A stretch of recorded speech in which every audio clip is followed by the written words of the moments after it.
When's this pain gonna end, man? I had to wear this shirt today because if you know, you know. There's one player that wore this iconic shirt because he scored an iconic goal, Mesut Ozil. So I wore this today in remembrance of him and the service he provided to Arsenal because we no longer have a player of that capability playing behind the striker. We're struggling. Right now, it looks like we're going to go another season without a trophy. Welcome back, everyone, to my match prediction for Sporting Lisbon.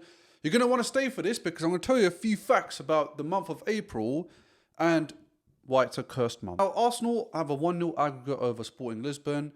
It wasn't a very convincing victory the last time we played. We played like absolute dog shit, and we managed to scuff a little 1-0 lead, thanks to the likes of Martinelli and Kai Havertz. Now, Arsenal have lost 3 of their last 4 matches, getting eliminated from 2 cup games, and losing 1 in the Premier League, which is also on the road to our Premier League trophy run. And then we've got this Champions League game coming up. So we could potentially go out of 2 more cups if things do not start to fix up. Now, mathematically, Arsenal are not out of the Premier League title, of course, but Man City have 2 games in hand and still got to play Arsenal at the Etihad.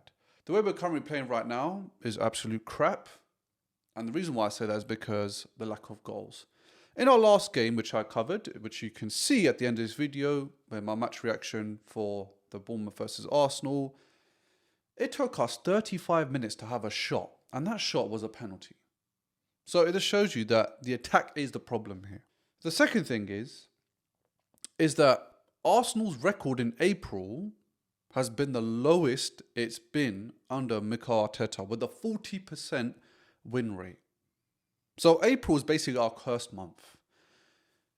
If the government can do something for us as an Arsenal football club, just get rid of the month April and just change it to May, so maybe we can start winning, because maybe Arsenal just don't like the month April. I don't know. That is a fun fact. It's not fun. I don't know why I called it fun. It's a shit fact, but the thing is, it's the truth.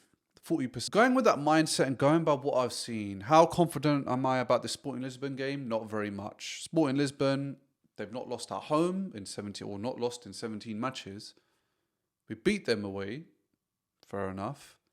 But then I'm looking at it like a lucky win, because our attack is bad. Our midfield looks tired. Our defense, they're doing okay, I guess. They're doing great. Or actually, you know what? Yeah, we'll say they're doing great. But the attack is what you need to obviously win your games, right? You need to score to win. You can't rely on own goals like we've done in the past. We can't keep relying on, penalties to get us a goal. We need to score from open play, is what I'm trying to say. We had the likes of Eze return, but my thing is that Eze, he was doing what he could, but other players need to play their part as well. Max Diamond came on in the Bournemouth game. Couldn't really get into it, but I think because Arsenal as a whole were looking very, very shaky. If I go back to the Sporting Lisbon game in the first leg, Sporting Lisbon had multiple opportunities to score. They hit the crossbar. David Raya saved us from losing. But again, we can't rely on that for the next fixture. And I'm telling you, if we do beat Sporting Lisbon the way we're playing right now, I'm not really confident in us beating Sporting Lisbon even at home, because we struggled so much against Bournemouth. If we go up against Atletico or Barcelona, where we're facing the next round, we are getting smoked. This Champions League campaign is probably, we have the easiest journey to reach the final. We do, because we won so many games. Yes, we're still undefeated in the Champions League. I hear all that. But like I was saying, the month of April is cursed for Arsenal. Like I was saying, Arsenal have lost 3 of their last 4 games in all competitions. These stats are very worrying, because in those 3 games, you come out of 2 cups, you almost bottled the league today. Mathematically, you're not out, but in my opinion, I feel like we're out of the title race, because I don't see City losing any more matches. And if they beat us next Sunday, we're done. Sporting Lisbon, they could do a job on us at the Emirates, because Bournemouth did. Players look like they're not in the Arsenal structure, I would say. They don't look like they want to play for the campaign. They don't want to play to win anything. I don't know what's going on in that dressing room. I don't know what's going on with Arteta, but it doesn't look like we're a team that's together right now. we were a team that were together at the start of the season, and we were Champions League favourites.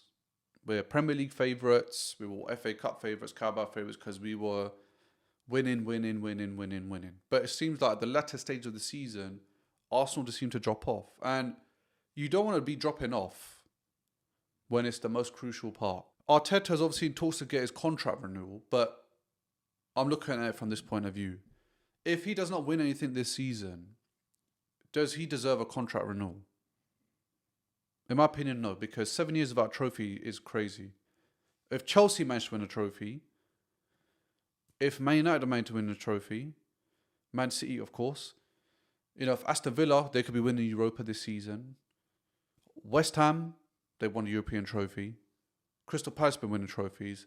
What is the excuse for Arsenal? And obviously, then you have to boil it down to the manager. So I do not think he deserves to have a contract renewal if he doesn't produce any silverware this season.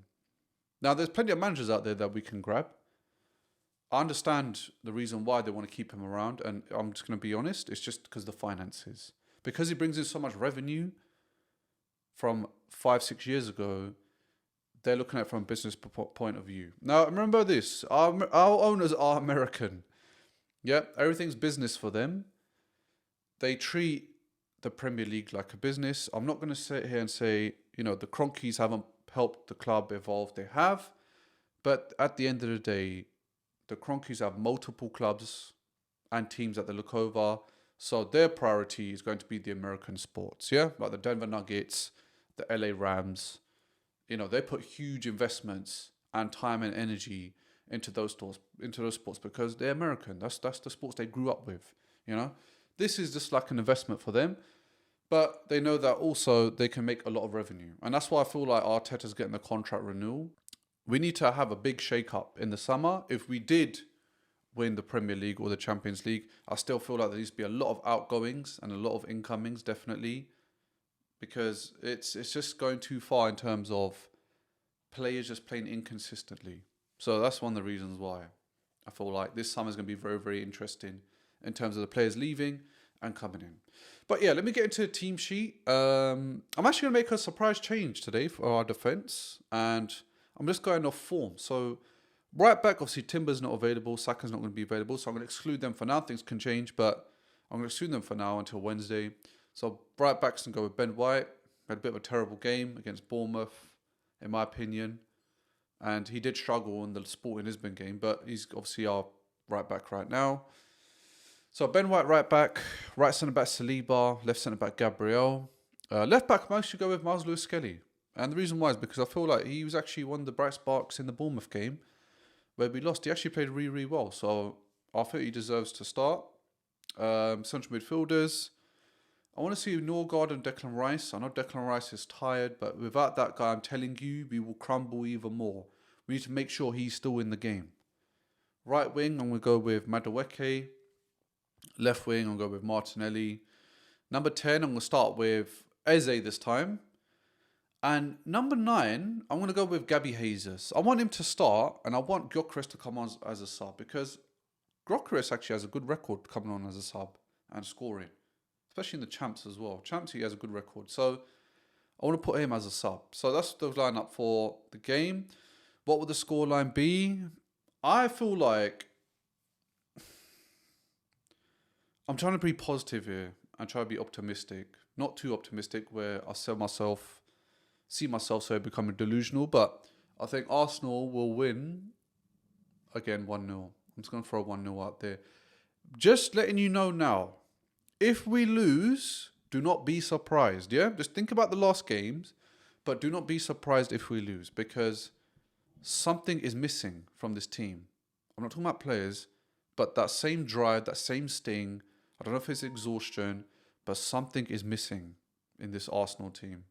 If you compare it to 3-4 months ago, we had the same players, we had no incomings in the summer, but we were playing decent football, yeah? We were scoring, we were getting results.